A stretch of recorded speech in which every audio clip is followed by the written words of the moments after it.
Yes. So I'm into a lot of wows right now. A lot of wows. Like wow, wow, wow in my life. Life is very good for me.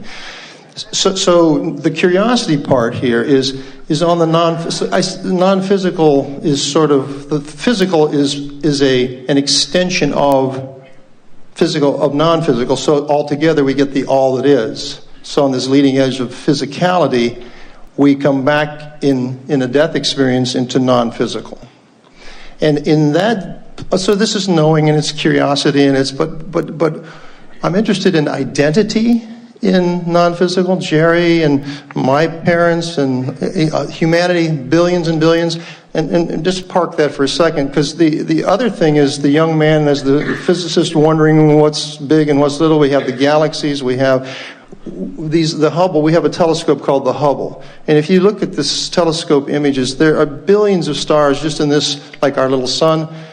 And so the interest question is we physically look through and extend our senses through devices like the Hubble telescope, and we see not just a galaxy like the Milky Way, which is us with billions, 200 billion stars. Then there are billions of these galaxies, and we have this thing called a Big Bang that's like an expanding universe. And this all seems physical to us. It's sort of energy manifestations.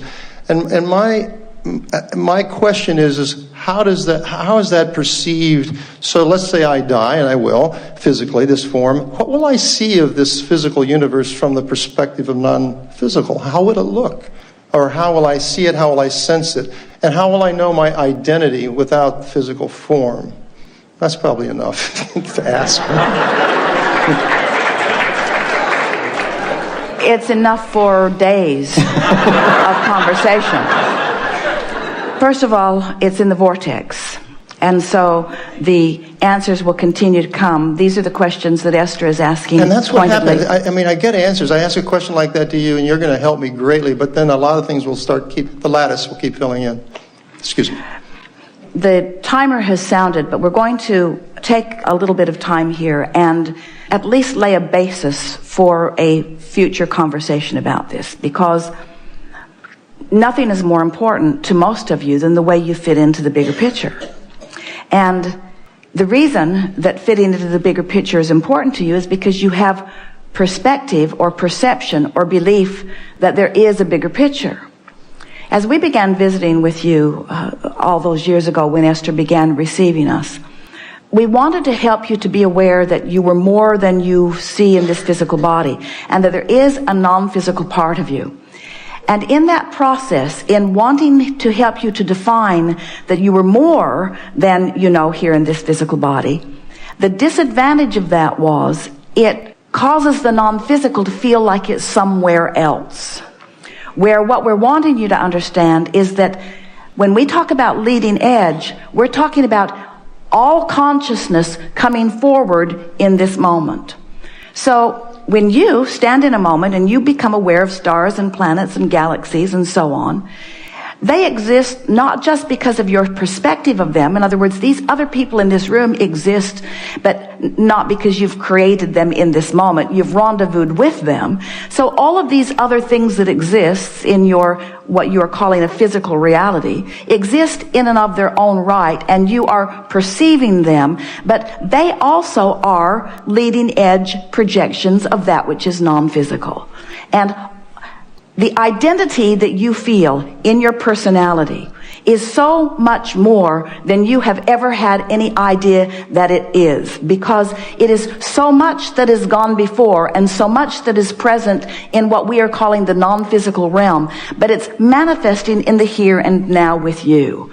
And when you make your reemergence into non-physical, while your physical body will not be the housing that is focused the consciousness, that consciousness will still be as acutely focused as it is while it is here in your physical body. The only difference is the physical things along the physical trail that you've picked up that are resistant in nature won't be present in your vibration.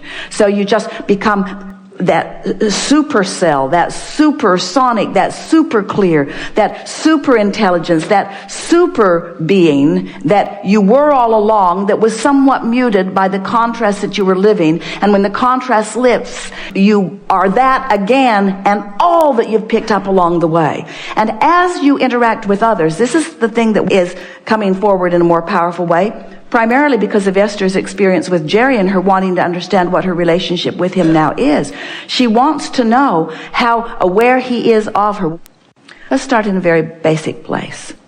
So some years ago, when we were doing telephone consultations, Esther was not traveling so much, and many people every day called and had a telephone conversation. And a woman called whose husband had just recently made his transition into non-physical. He was an electrical engineer, and her doorbell was ringing freakishly at odd times of the day. She wanted to know, is this Mac? And it was. Appliances turning themselves on and off, all kinds of things happening in her house, which she liked them happening, but she wanted confirmation that it was his attention in her space. And we said, yes, it was. Following the conversation, Jerry and Esther get into their Suburban and they're on their way to dinner. And Esther is telling Jerry about this conversation because they'd had dinner with Doris and Mac many times. They were friends. And Esther is saying to Jerry, I wonder if Mac could play with us. He was an electrical engineer. Maybe that's why he's doing electrical stuff. But I wonder if he could make his presence known in our physical reality. And at that moment, the cruise control on the Suburban turned itself on. The foot pedal went right out from under Esther's foot, and off they went 10 miles an hour faster down Interstate 10. And Esther said, well, I guess that pretty much answers that. Then they were packing for a flight the next day, and they had a room in that house that was a packing room, wall-to-wall, ceiling-to-floor shelves with tables with suitcases that they left on the tables all the time, ready to leave on a moment's notice. And Esther is preparing the suitcases, and she's standing in front of a table with her back against some shelves that went nearly to the ceiling. And something fell off the shelf and hit her on the head. And it felt like a roll of Christmas wrap. It didn't hurt. It just sort of bonked her on the head. And when she picked it up, Doris was an artist, a magnificent artist. It was a print of a wonderful painting that Doris had given them 5 years earlier, and it was still rolled up with the rubber band around it. They had never bothered to get it framed. And on that day, after that conversation, that was the only thing that has ever fallen off a shelf and hit Esther right over the head. And Esther said, never again will I question our dearly departed's perspective of what we're about. So now Esther is having these experiences with Jerry. He blinks a light to her to tell her good morning, different light depending on where she is. Happens at different times under different conditions, but there have been all kinds of experiences. She's trying to keep a log of them because it is so satisfying and so interesting, the different things that are occurring.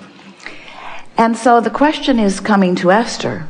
So what is Jerry doing the rest of the time?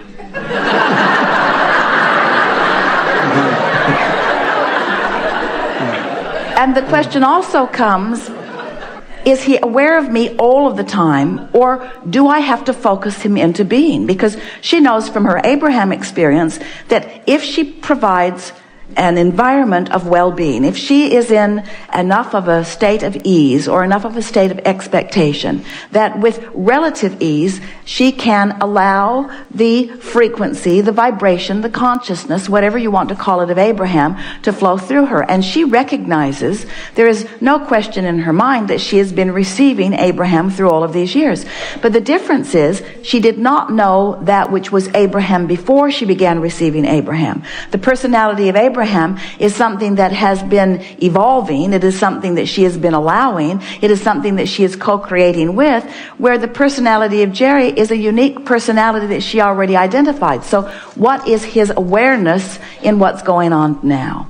And he explains to her, as they write every morning, that he is aware of her all of the time, that he is aware of everything that she's doing, everything that she's thinking. And then she wants to know, but how can that be? Are there not other important things that you might want to turn your attention to? She's not trying to get rid of him. She would like his undivided attention.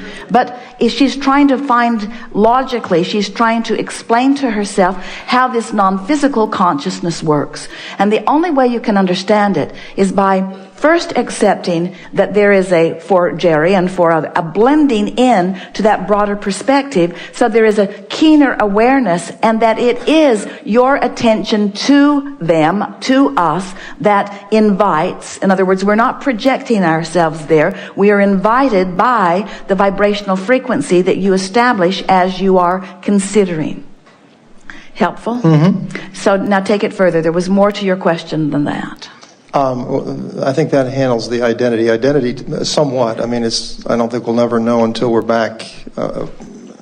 This focus is just the focus in physicality. But you can know. You can know as you are, and this is really the wonderful point of Jerry making his transition. It's the wonderful point of someone like Esther being so close to someone like Jerry and now having this experience. The next book she writes is about that very thing, of that merging of the physical and the non-physical. It's about understanding that there is no separation between the two.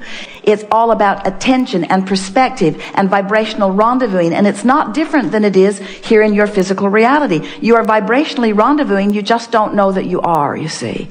And what you will come to understand, and some do get it, scientists, inventors, mathematicians, artists, musicians, usually people who are reaching for something that is new and that is beyond, often they recognize that co-creative state when they get into that feeling. But even athletes are in the zone. In other words, there's not one of you that is exempt from this alignment with source energy. And your lives will be so much richer and fuller when you accept that everyone that you've ever known, and those that you've known of that you may not have personally known, all of them are available and accessible to you whenever you think about them. Whenever you think about them. Whatever they are or whatever they represent to you can come forward into your leading edge, and you can share that moment or perspective with them. Esther was somewhat concerned, as Jerry was always sitting here making the notes from the seminars, and she loved following the seminar. He would spend the following many, many hours looking through his notes and adjusting them more and making more notation, because he was always looking for the information for the subscription programs, for the best of Abraham, for the quote clips. He was always looking for pieces that he could present to those who didn't have as much time as he did to move through the material. And so Esther was concerned. She couldn't think of anyone that she wanted to do that. Everyone who's close to her is already busy and doing what they're doing. And so she worried a little bit that she didn't know how she was going to accomplish that. And she was delighted to discover that she is really, really, really, really, really good at it. And the reason that she is really, really, really, really good at it is because she relaxes, and Jerry's right there doing it with her. And he was already really, really, really, really good at it. You see what we're getting at? In other words, you are not ever alone. You are not on your own. You are always supported. You just have to tune to the frequency that allows this brilliance, this infinite intelligence, this all-knowingness, this endless love. You just have to tune into the frequency of that and allow all of it that has always been forward with you in this powerful now. Jerry read Seth before he met us. And Seth was being expressed by Jane Roberts at the time. They never met them personally. They only found the books afterward. And Seth said, you create your own reality. And Jerry loved the idea of that. How is that so? And we've spent all of these years talking about that. And Seth said, your point of power is in the present. And that's what Seth was talking about. But we're talking about it so much more fully, so much more specifically, so much more intricately. This is what Jerry wanted to know. And this is what he now understands fully. And so does Esther. And so do you as a result of this conversation. Really good. Thank you.